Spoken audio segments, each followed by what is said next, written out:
this is just going to be a chill ride going back into work.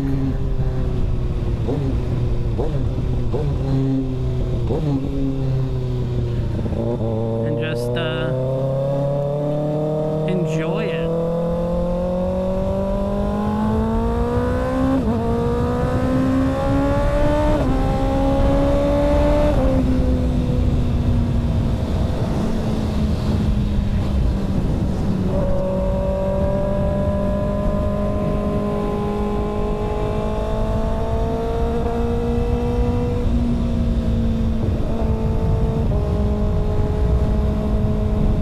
Enough there.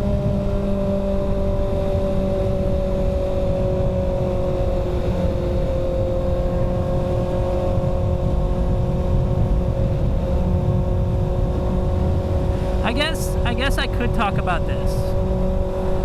So, like a little 200-mile review, because the bike is officially about to hit 200 miles. See, the weather is finally starting to get nice, so people would actually get out and ride more, which I'm very excited about. In under the month that I've had it, I've only been able to put about 200 miles on the bike. For it being January and it being cold as hell, snow on the ground some days, below freezing for others, I think that's pretty alright. But my initial thoughts on the 2025 ZX6R that I had bought, paid for, signed all the paperwork, all that stuff before I even rode it. Didn't do a test ride. Which is what I did with the R7 too. And part of me now wishes that I had skipped the R7 and just gotten a ZX6R when I had bought the R7. Now that is not me, trying to diss the R7 or anything, or saying that it's a bad bike or any of that, right? The R7 and likewise the MT-07 are both great bikes for what they are. Being that strong, twin cylinder is great. You have more than enough power to putt around town, to go to and fro, whatever you want to do.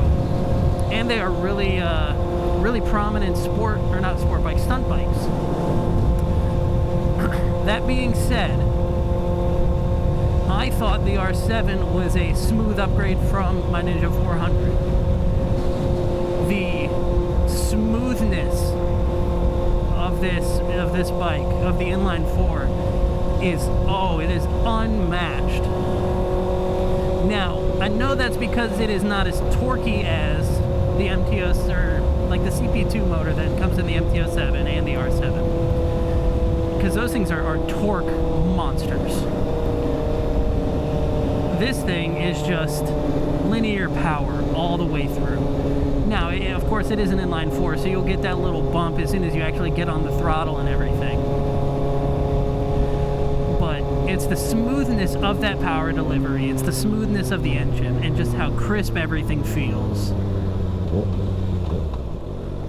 Not to mention, the Yamaha quick shifter that comes on the R7, or I guess you had to buy it, but the one that you can get with it, I thought that was smooth. That was my first experience with a quick shifter. It has nothing on the Kawasaki quick shifter. This thing is butter. I didn't have it turned on for about the first 160 miles of the bike, because I enjoy shifting as much as the next person, and I'll still normally shift from first to second.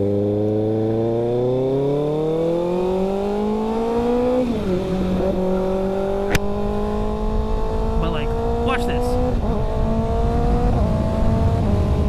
It's so smooth, especially once you start getting, higher up in the RPMs and you have more gas going through. You twist the throttle just that little bit more.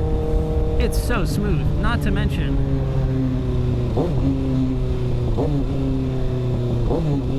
the downshifts. Either that is me just getting better and more comfortable with, operating a motorcycle, or it's a testament to how smooth this thing is. I have a feeling it's a little bit of both.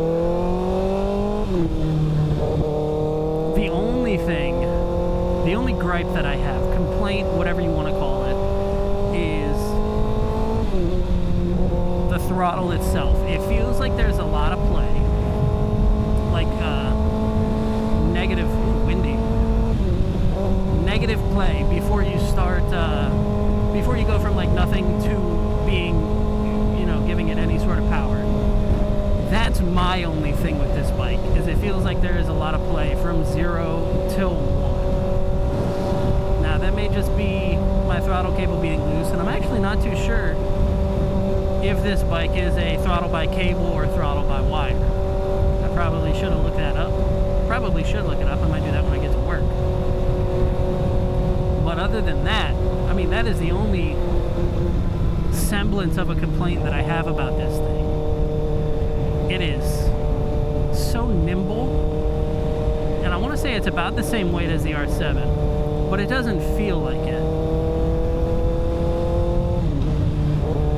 It feels super, nimble and flickable. Almost feels like my buddy Will's MT-03 when I rode that. And that thing, you turn your head and you're leaning over. That is one light, flickable bike. And this one feels, almost, I don't want to say identical to an MT-07 because it's not. Or MT-03, sorry. Watch where you're going, buddy. Obviously, you're a super sport bike. You're going to be in that super sport position with your legs all tucked up and your back bent and your head and eyes like kind of looking downward.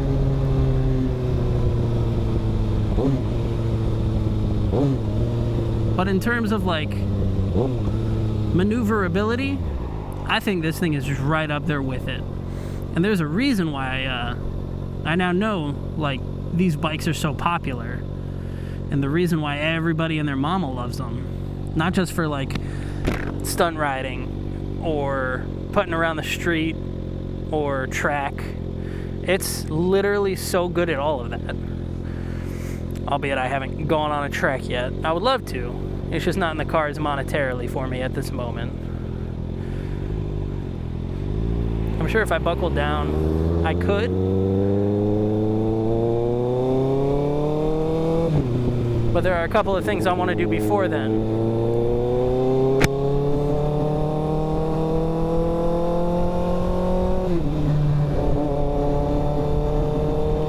And I'm still trying to keep it, a little bit lower in the rev range on this bike. Just because it is, I still haven't done that first break-in service yet.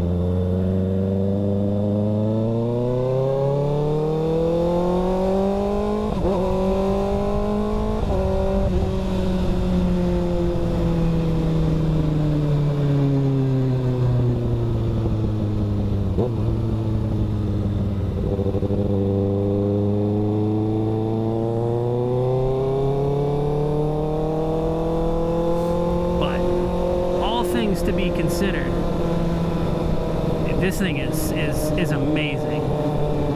I can't wait to see what my next bike has in store for me. If it's bigger than this, if it has more fancy technologies, if it's a different manufacturer.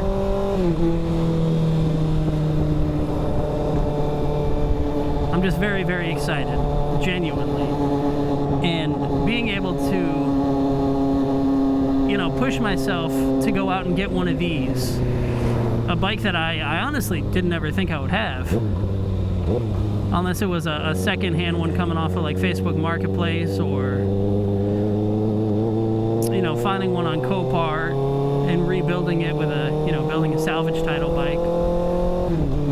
Which I would obviously rather not do yet. Because my wrenching skills just aren't quite there for motorcycles. Definitely not cars, but I feel like motorcycles are a little bit more simple to work on.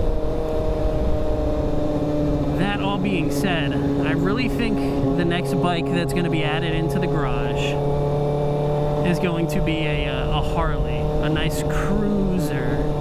Because I got a couple of my buddies, they ride Harleys, and I'd like to be able to just go out with them without being like the odd man out. With a loud ass, inline 4 sport bike that just tags along. I don't mind it, but sometimes it is nice to fit in with the crowd.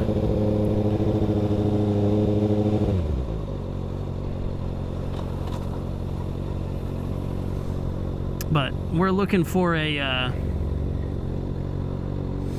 what is it? It's a Harley-Davidson Lowrider Dyna. So an FXDL Dyna Lowrider. Preferably fuel injected, but, you know, if I can't find one of those for the price that I'm trying to spend on one, I'm not going to be too butthurt. Either that or one of the new body style Fat Bobs, because those things, I sat on one. Oh, gorgeous. Absolutely loved it.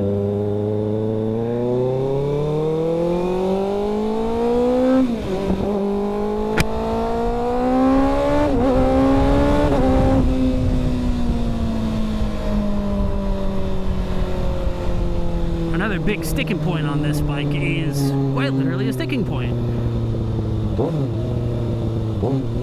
The brakes feel tremendous in the front.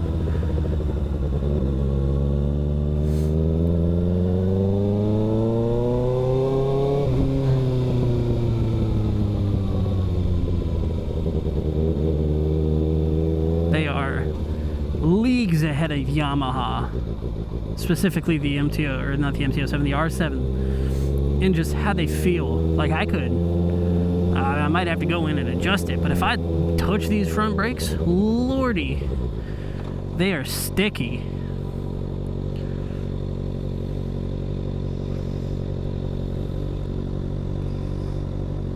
Who are all these people?